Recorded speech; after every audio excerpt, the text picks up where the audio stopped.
नमस्कार, आपण पाहत आहात बहुजन हिताय न्यूज, जनसामान्यांचा बुलंद आवाज।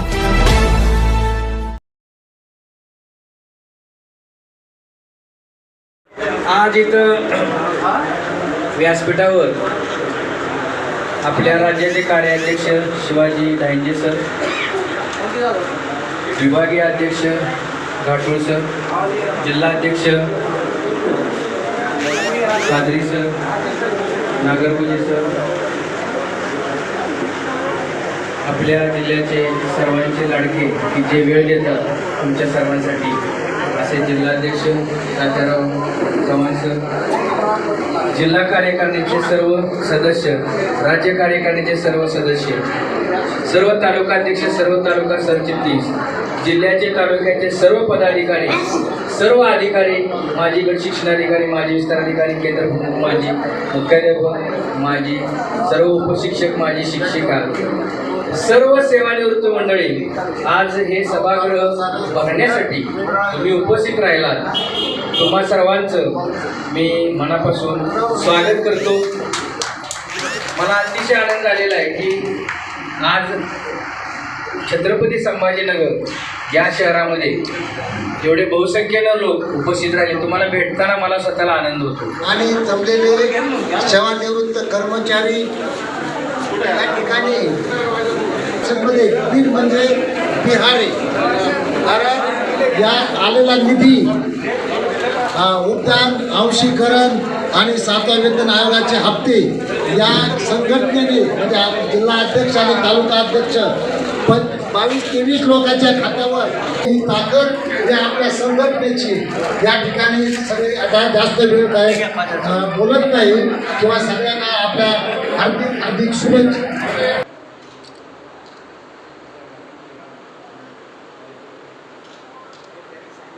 मधुकर जंगम, राज्याध्यक्ष, महाराष्ट्र राज्य सेवानिवृत्त शिक्षक, शिक्षकेतर कर्मचारी व अधिकारी संघटना, या संघटनेचा जिल्हास्तरीय मेळावा आज छत्रपती संभाजीनगर या ठिकाणी संपन्न होत आहे। या मेळाव्यासाठी छत्रपती संभाजीनगर या जिल्ह्यातील सर्व सेवानिवृत्त बहुसंख्येने हजर आहेत। त्यांच्या हजेरीमुळं हे सभागृह पूर्णपणे भरलेलं आहे।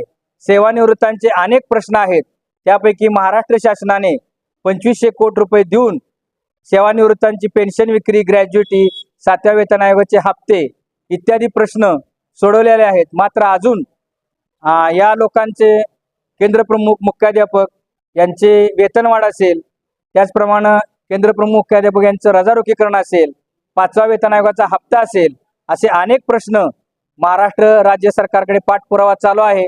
महाराष्ट्र राज्य सरकारचं सेवानिवृत्त संघटनेला पूर्ण सहकार्य आहे आणि त्यामुळे या संघटनेचे प्रश्न सुटत आहेत। या संघटनेची स्थापना 7 सप्टेंबर 2023 ला झाली। मात्र महाराष्ट्रातून प्रश्न सोडवण्याच्या प्रक्रियेमुळे सभासदांचा, सेवानिवृत्तांचा भरघोस पाठिंबा या संघटनेला मिळालेला आहे आणि ही संघटना यापुढे अशीच मोठी होत जाईल अशी अपेक्षा व्यक्त करतो। आजच्या मेळाव्यामध्ये ज्या सभासदांनी मागण्या केल्या त्या मागण्या पाठपुरावा करून सोडवल्या जातील असं अभिवचन सर्व सेवानिवृत्त आणि सभासदांना देण्यात आलं।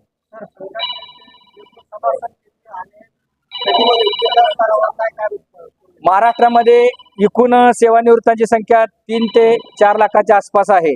त्यापैकी 1 लाखापेक्षा जास्त सभासद या संघटनेचे झालेले आहेत।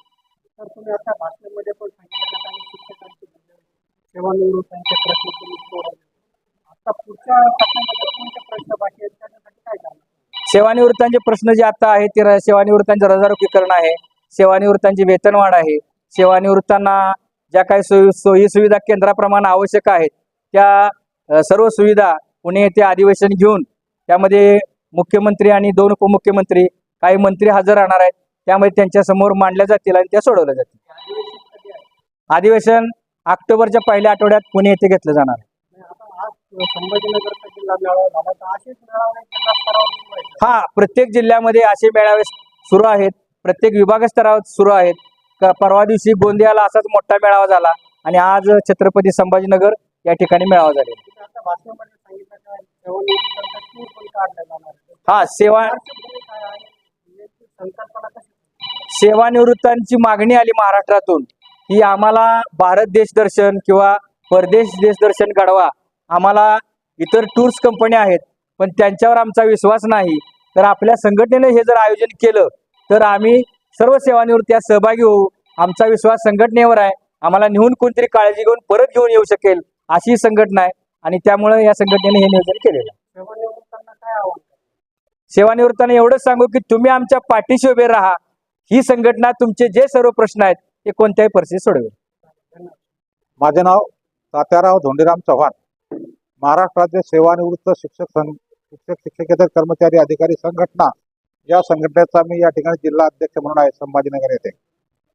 आम्ही सेवानिवृत्त झाल्यानंतर आमचे काही प्रश्न असतात तर ते प्रश्न सोडवण्यासाठी वेळ लागते. त्यासाठी आम्हाला संघटना असावी असं वाटलं. संघटना काही आहेत परंतु त्या ठिकाणी बरेचसे लोकांचे विशेष प्रश्नाकडे लक्ष देत नाही. सेवानिवृत्तामध्ये शिक्षकाची संख्या खूप आहे परंतु संघटनेचे प्रतिनिधित्व कमी होते. या ठिकाणी ही जी संघटना आहे हे सर्व पदाच्या कर्मचाऱ्यांना न्याय देतं. म्हणून ही संघटना स्थापन करता मी मनोदय घेतला. यांचा सहभाग होण्याच्या सल्ल्यानुसार संघटना स्थापन केली आणि नंतर 6 महिन्याच्या आत 355 आजीव सभासद नोंदणी झाली. हा माझ्या सहकारी बांधवांचा खूप मोठा भरभरून प्रतिसाद मिळाला आहे.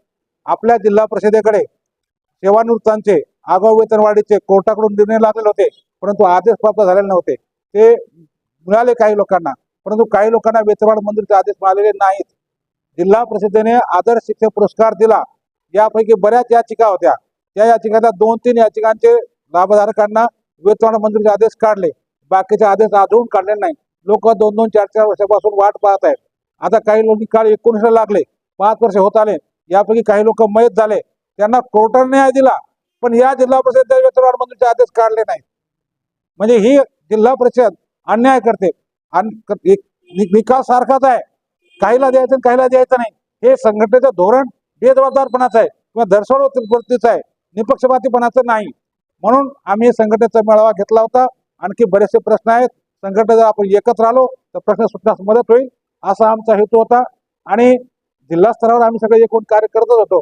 परंतु एक राज्याध्यक्ष ही व्यक्ती कशी आहे, त्यांचं बोलण्याचं कसं म्हणजे पद्धत आहे, काय ते बोलतात ते तसे करतात. आता व्हॉट्सअप झाल्यामुळे लोकांना माहीत झालंय परंतु काहींचं मत झालं एकदा त्यांना बोलूनच घ्या. मलाही वाटलं 6 महिन्यात जर आपण 355 आजू सोबत केले तर त्यांना प्रमाणपत्र दिलं म्हणजे बाकीच्यांना प्रेरणा मिळेल.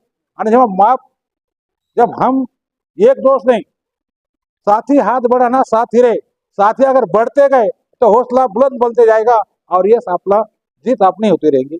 जय हिंद, जय महाराष्ट्र.